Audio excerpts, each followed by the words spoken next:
So good morning, everybody, and my name is Dr. Marie Twomey, and I'm one of the consultants that work in Crumlin, as Maeve said earlier on. And I thought I'd just kind of switch around the title a little bit and just reflect on how good policy has actually impacted on the care for our children who have palliative needs over the last number of years.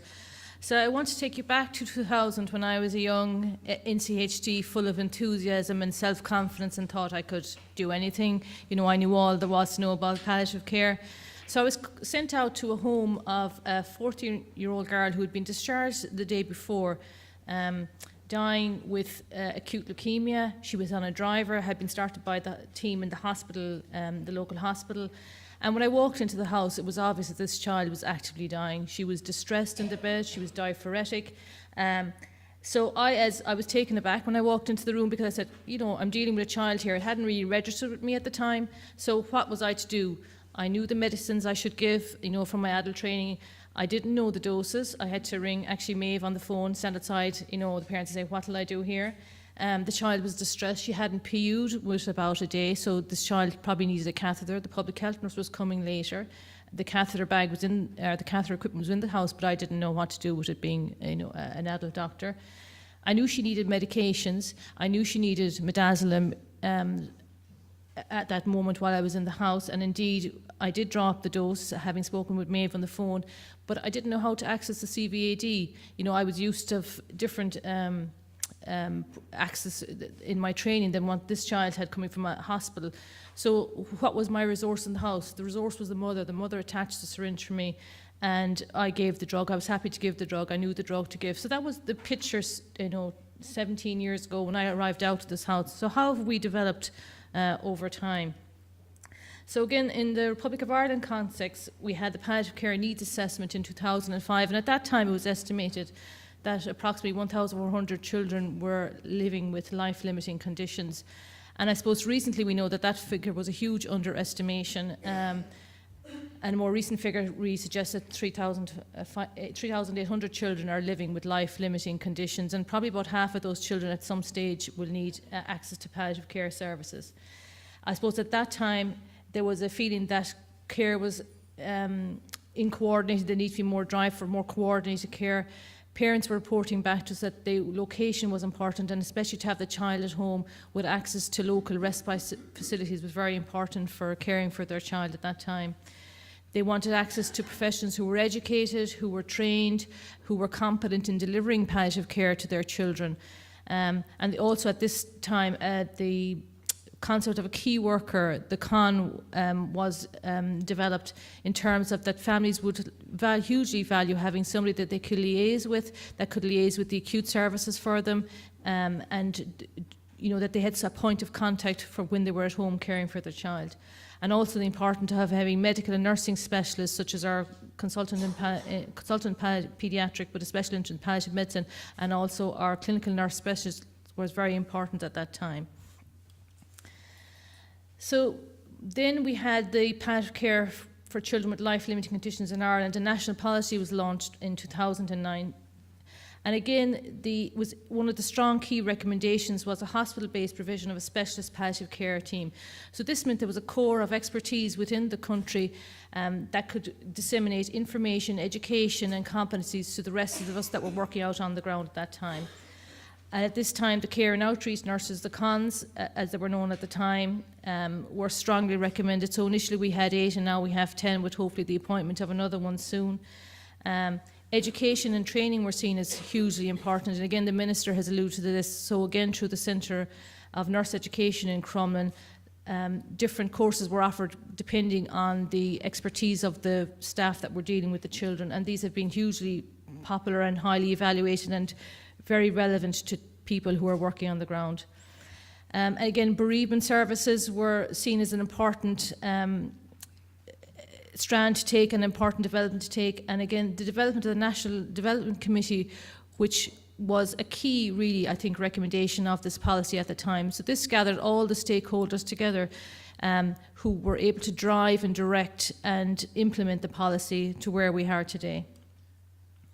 So as you can see, our current service delivery, we have the child and the family, which is at the core and the centre, and this is what we're trying to do, what we're trying to achieve.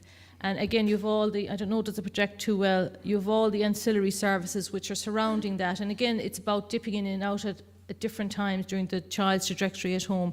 And again, it's about how to maintain communication with all these services. How do we make sure that everybody knows what's the objectives or the priority here? And it's about maintaining that communication across all these different disciplines that are involved in the care of these children. So our current service delivery is very much still reliant on the voluntary sector, clinical specialists working in the field, and also statutory and HSC funding. Again, a lot of this driven through the NDC, the National Development Committee, which provided direction and foresight into what was needed on the ground.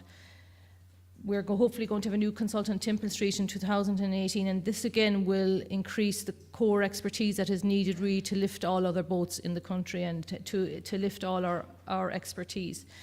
And again, the support for this post, nursing support will be provided by Laura Lynn, initially funded, and again the HSC have committed to taking on this funding once these posts are in place.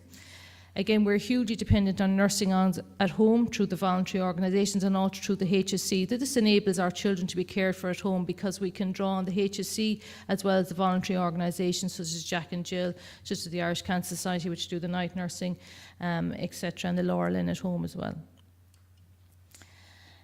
So again, in 2013, then the respite service for children with life-limiting conditions was launched, and this again re-emphasised the importance that families placed on respite. And we know that a lot of children with life-limiting illnesses actually get respite in disability services. So this again is a clear pathway or indication of where we should be kind of focusing our energy in the future. The evaluation of the Children's Palliative Care Programme, which looked at the impact that the consultant, the palliative care consultant and the ancillary staff had, was very positive in that people felt that the expertise that the consultant provided was hugely valued. Having the cons in place was hugely valued by the families that were reviewed in this survey. And again, I suppose it emphasised that education is key in going forward. And again, I suppose highlighting that we may not have developed as well as we should have bereavement services for these families. Respite, again, I think is a key core issue that comes up again. And again, as well as Joan has said about Northern Ireland, it's about those children who are living longer. So it's thinking about how are these going to transition from paediatric care to an adult-focused care. And I suppose one of the key things that came out of the National Development Committee and us being responsive really to the needs that were on the ground is the development of the, with the HSC True, the management of the central venous access lines in the community. And again, this policy was launched in 2012 and again reviewed last year. And I suppose this is a good resource for practitioners who are on the ground in dealing with these children who go home with central venous access devices, because we know that children find it hugely distressing to have another needle put in. So this is a huge resource that is out there for people to use. And I suppose we're hoping that there will be an e-learning programme developed with this so that around the country people can access education to the same level as those teams that are local to us. I suppose recently we've just had 3 children at home in the last week who have central venous access devices, and because they have this document and because they had access to local education, they're very comfortable in using the central venous access device in these children. Again, the clinical programmes through the Royal College is very important as well, and in 2015 a national model for paediatric healthcare was published, with paediatric palliative care have a significant contribution to that. And again, they reiterated the importance of having expertise and experts in the field. So we would recommend not only this consultant Temple Street, but a third consultant as well, and of course an increase of the clinical nurse specialists from 1.5, which we currently have, to 4.5 full-time equivalent posts. And again, education providers are seen as hugely important, having that level of education that people can access. And again, they outlined competencies that people should be attaining, and also the importance of developing pathways and goals for these children, for the teams involved in them. So what's out there at the moment? So we have a huge amount of enthusiasm and interest, and as the Minister said, a huge amount of development over the last number of years. I don't know, will this project? So you can see the All Ireland Institute have a palliative care hub which families and professionals can access and resource in terms of looking for some information, looking for online information. We also have a master's course going on in UIG Galway, which will again provide us with experts who can deal with children that we meet every day. The National Standards for Bereavement and Care has been very important as well in terms of focusing on bereavement care, especially in that neonatal period when we know that actually most children with life-limiting illnesses will die.